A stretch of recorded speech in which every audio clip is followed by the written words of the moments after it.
আজকের ক্লাস আমি প্রিপোজিশন নিয়ে কথা বলবো। তাহলে প্রিপোজিশন জিনিসটা কি?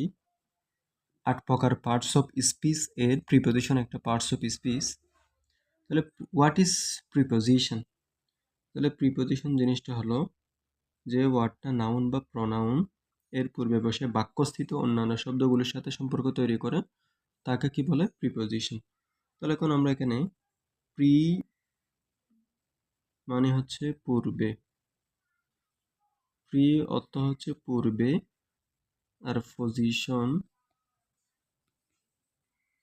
অর্থ হচ্ছে অবস্থান। পজিশন অর্থ অবস্থান, প্রি অর্থ পূর্বে, পজিশন অর্থ অবস্থান। তাহলে এই প্রিপোজিশনটা কোনো কিছুর পূর্বে বসবে। তাহলে কিসের পূর্বে বসবে?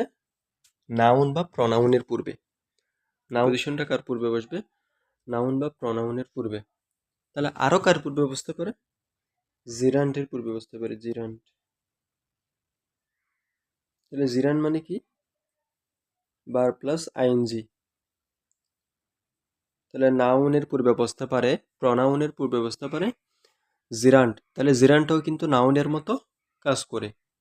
অথবা কিসের পূর্বে বসতে পারে? নাউন ক্লজের পূর্বে বসতে পারে, অথবা নাউন ফ্রেজের পূর্বে বসতে পারে। এক কথায় সহজে যদি বলি, এই প্রিপোজিশন এটা কার আগে বসবে? নাউন বা প্রনাউন। মানে প্রিপোজিশনের পরে হয় নাউন থাকবে অথবা প্রনাউন থাকবে, আর কোনো পার্টস অফ স্পিচ থাকবে না। এখন যদি প্রিপোজিশনের পরে প্রিপোজিশন এটার পরে কোনো নাউন বা প্রনাউন না থাকে, তখন এই প্রিপোজিশনটা অ্যাডভার্ব হিসেবে গণ্য হবে। তাহলে প্রিপোজিশনের পরে যদি কোনো নাউন বা প্রনাউন না থাকে, প্রিপোজিশনটা কি হয়ে যাবে? Adverb.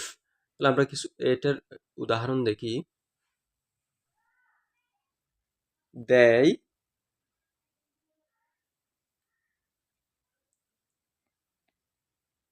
arrived soon after. They arrived soon after. কিছুক্ষণ পরে তারা পৌঁছালো। তাহলে এখন এই যে আফটার, এটা হচ্ছে প্রিপোজিশন, বাট এই আফটারের পরে কোনো নাউন বা প্রনাউন নাই।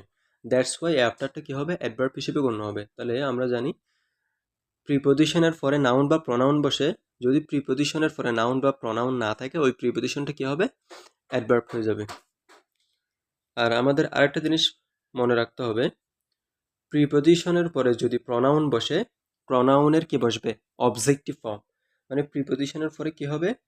মি হবে, নট আই। প্রিপোজিশনের পরে হি হবে না, কি হবে? হিম। প্রিপোজিশনের পরে শি হবে না, প্রিপোজিশনের পরে কি হবে? হার। এক কথায় প্রিপোজিশনের পরে প্রনাউনের অবজেক্টিভ ফর্ম বসে। তাহলে আমরা উদাহরণ দেখি। I always think of. I always think of. এখন আমরা জানি প্রনাউন কি? নাউনের পরিবর্তে যেই শব্দটা বসে সেটা হচ্ছে প্রনাউন। হি, শি, ইট, দেয়, উই, ইউ, এগুলো হচ্ছে প্রনাউন। তাহলে প্রিপোজিশনের পরে কি বসে? প্রনাউনের অবজেক্টিভ ফর্ম। তাহলে এখন আই অলওয়েজ থিঙ্ক অফ, অফটা হচ্ছে প্রিপোজিশন। তাহলে এখন কি শি বসাবো নাকি হার বসাবো? তাহলে এখানে অবশ্যই আমাদের হার বসাতে হবে, শি বসালে হবে না। তা আজকে আমরা ভিন্ন উপায়ে প্রিপোজিশনটাকে শিখব, সেটা হলো বিভক্তির মাধ্যমে। আমরা বাংলা দ্বিতীয়তে কারক পড়েছি, আমরা ওই বিভক্তি দিয়ে আমরা কি করব? আজকে প্রিপোজিশনটা শিখব। তাহলে আমরা জানি বিভক্তি হচ্ছে কি কয় ধরনের? 7 ধরনের। তাহলে প্রথমা বিভক্তি মানে শূন্য, যেখানে কোনো বিভক্তি থাকে না। তাহলে আমার বাবা একজন ডাক্তার, এখানে কোনো বিভক্তি নেই। My father is a doctor, that's why এখানে কোনো প্রিপোজিশন ব্যবহার করা হয়নি। এরপরে দ্বিতীয় বিভক্তি কোনগুলা? কে, রে, প্রতি, দিকে। এটার জন্য আমাদের প্রিপোজিশন ব্যবহার করতে হবে টু। সেন্ড দ্য মেসেজ মানে মানিককে বার্তাটি পাঠাও। মানিক, আচ্ছা মানিক নাকি মানিককে? এই যে কয়েকেরকে আছে, দ্যাটস ওয়াই আমার মানিকের আগে টু আনতে হবে। মানিককে বার্তাটি পাঠাও, সেন্ড দ্য মেসেজ টু মানিক। এরপরে গরিবদের প্রতি সহানুভূতিশীল হও। তাহলে যে প্রতি, এ প্রতি আছে, এটার কারণে আমার কি আনতে হবে এখানে? টু। কাদের প্রতি? গরিবদের প্রতি। To the poor, be sympathetic to the poor. এরপরে আসি তৃতীয়া বিভক্তি। তৃতীয় বিভক্তি হচ্ছে দ্বারা, দিয়ে, কর্তৃক। তাহলে আমাদের মনে রাখতে হবে, যদি ব্যক্তি বা মানুষের দ্বারা কোনো কিছু হয় বাই হবে, আর বস্তু দ্বারা কোনো কিছু হলে উইথ হবে। ব্যক্তির মাধ্যমে কোনো কিছু হলে বাই, বস্তুর মাধ্যমে কোনো কিছু হলে উইথ। করিমের দ্বারা রহিম, করিমের দ্বারা রহিমকে হত্যা করা হয়েছিল।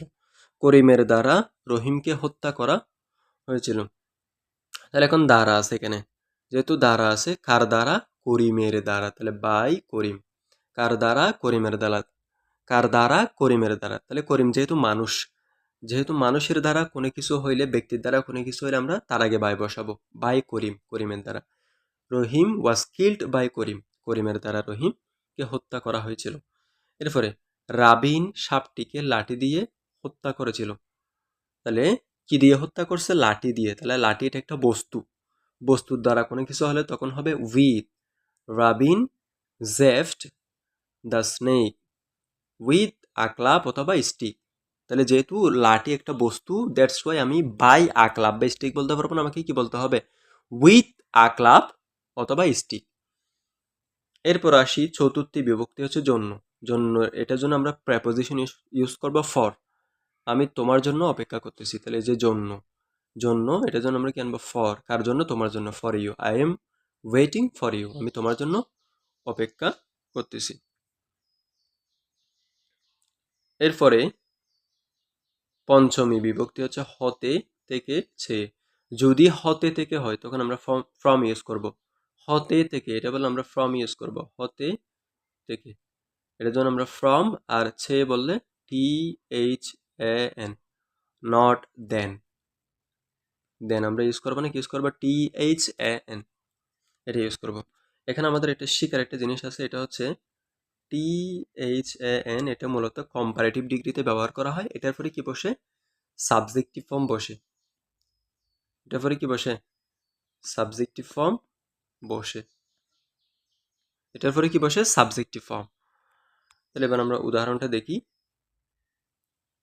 সে তার পকেট থেকে কিছু টাকা নিয়েছিল। তাহলে যেহেতু থেকে আছে, দ্যাটস ওয়াই আমার কি ব্যবহার করতে হবে? ফ্রম। পকেট থেকে, from his pocket. He took some money from his pocket. সে তার পকেট থেকে কিছু টাকা নিয়েছিল। যেহেতু থেকে আছে, আমরা কি বসাবো? From. Rahim is taller than I. Rahim আমার চেয়ে লম্বা। যেহেতু সে আছে, আমরা কি আনবো? দেন। আমার চেয়ে, than I. Rahim is taller than I. এরপর আসি ষষ্ঠী বিভক্তি র বা এর। এটার জন্য আমরা ষষ্ঠী বিভক্তি র বা এর, এটার জন্য আমরা প্রিপোজিশন ব্যবহার করব of. None of this money is mine. এই টাকার কিছুই আমার নয়। তাহলে টাকা নাকি টাকার? তাহলে যেহেতু টাকার, ববিন্দ্র আছে টাকার সাথে, এখানে যে ববিন্দ্র, এর জন্য আমরা কি আনবো? Of. None of this money is mine. সপ্তমী বিভক্তি এ অন্তস্থীয় ত একাত্তে, এটার জন্য আমরা ইন অথবা এট ব্যবহার করব। তাহলে আমরা ছোট জায়গার আগে শহর থেকে, ছোট জায়গার আগে at ব্যবহার করব। আর যে জায়গাগুলো শহর এবং শহর থেকে বড় জায়গা, তাদের আগে কি হবে? অ্যাট হবে। যেমন I live at Satkania in Chittagong. তাহলে চিটাগং হচ্ছে একটা শহর, সেজন্য তার আগে ইন হবে। তাহলে সাতকানিয়া অবশ্যই শহর থেকে ছোট জায়গা, দ্যাটস ওয়াই কি হবে? At. I wake up at 5 AM। আমি আমি সকাল 5টায় ঘুম থেকে উঠি। কয়টায়? সকাল 5টায়। যেখানে কি আছে? অন্তস্তীয়, অন্তস্তীয়, দ্যাটস ওয়াই আমি এখানে কি? অ্যাট অথবা ইন ইউজ করবো। তো আমরা জানি নির্দিষ্ট সময়ের আগে প্রিপোজিশন কি হয়? অ্যাট হয়। তো আমরা